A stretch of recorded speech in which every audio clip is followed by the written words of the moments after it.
దాడులు రాజకీయ ఒత్తిళ్లు బీఆర్ఎస్ ఎమ్మెల్యేలను ఉక్కిరిబిక్కిరి చేస్తున్నాయా? పార్లమెంట్ పోర్ ముగిశాక కారు పార్టీకి బై బై చెప్పేస్తున్న ఎమ్మెల్యేలు కాంగ్రెస్ చేతిని అందుకోవటానికి ఎందుకంత ఆత్రంగా ఎదురు చూస్తున్నారు? కాంగ్రెస్ ఆపరేషన్ కన్నా కేసులతో పరేషాన్ ఎక్కువగా ఉందా? కేంద్ర సంస్థల టార్గెట్ నుంచి తప్పించుకోవటానికి ఎమ్మెల్యేలు ఎంచుకుంటున్న మార్గాలేంటి? ఎవరు ఎటువైపు జంప్ చేయబోతున్నారు?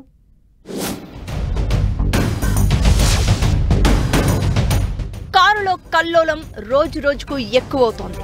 కాంగ్రెస్ ఆపరేషన్ ఆకర్షకు కేంద్ర సంస్థల కేసుల భయం ఎమ్మెల్యేలను కారు దిగేలా చేస్తోందంటున్నారు.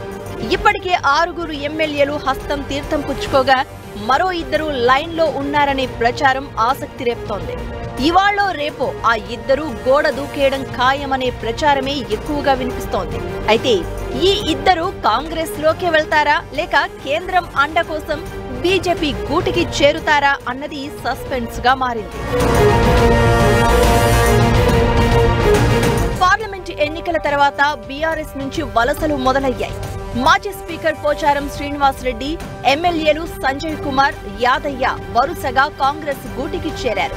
వీరి తర్వాత పటాన్ చెరు ఎమ్మెల్యే మహిపాల్ రెడ్డి, కరీంనగర్ ఎమ్మెల్యే గంగుల కమలాకర్ పేర్లు వినిపిస్తున్నాయి. మాజీ మంత్రి గంగుల తమ పార్టీతో టచ్ లో ఉన్నారంటూ కాంగ్రెస్ నేతలు బహిరంగంగా స్టేట్మెంట్లు ఇస్తున్నారు. ఈ ప్రచారాన్ని గంగుల ఖండించకపోవడం అనుమానాలకు తావిస్తోంది. ఇదే సమయంలో ఆయన అనుచరులైన 3 బీఆర్ఎస్ కార్పొరేటర్లు బీజేపీలో చేరారు. దీంతో గంగుల ఇటు కాంగ్రెస్ అటు బీజేపీలో చేరే విషయంలో కన్ఫ్యూజన్ లో ఉన్నారు అంటున్నారు. ఎన్నికలకు ముందు గంగులపై ఈడీ దాడులు జరిగాయి. ఇప్పుడు కాంగ్రెస్ లోకి వెళ్తే మళ్లీ ఈడీ పంజా విసురుతుందేమోననే ఆలోచన కూడా ఆయన ఏ నిర్ణయం తీసుకోలేని పరిస్థితిని సృష్టించింది అంటున్నారు. అయితే గంగుల కాంగ్రెస్ లోకి వస్తే స్థానిక సంస్థల ఎన్నికల్లో పార్టీ బలోపేతమవుతుందనే ఆలోచనలో కాంగ్రెస్ నాయకత్వం కూడా గట్టిగా ప్రయత్నిస్తున్నట్లు చెప్తున్నారు. ఇక పటాన్ చెరు ఎమ్మెల్యే మహిపాల్ రెడ్డిది సేమ్ ఇదే స్టోరీ. ఆయనపై ఈ మధ్య కాలంలోనే ఈడీ దాడులు చేసింది. మహిపాల్ రెడ్డికి చెందిన వ్యాపార సంస్థలపై కేసు నమోదు చేసిన ఈడీ ఆయన సోదరుడిని అరెస్ట్ చేసింది. దీంతో ప్రభుత్వం అండ లేకపోవడంతోనే తనపై ఈడీ దాడులు జరిగినట్లు భావిస్తున్నారు మహిపాల్ రెడ్డి.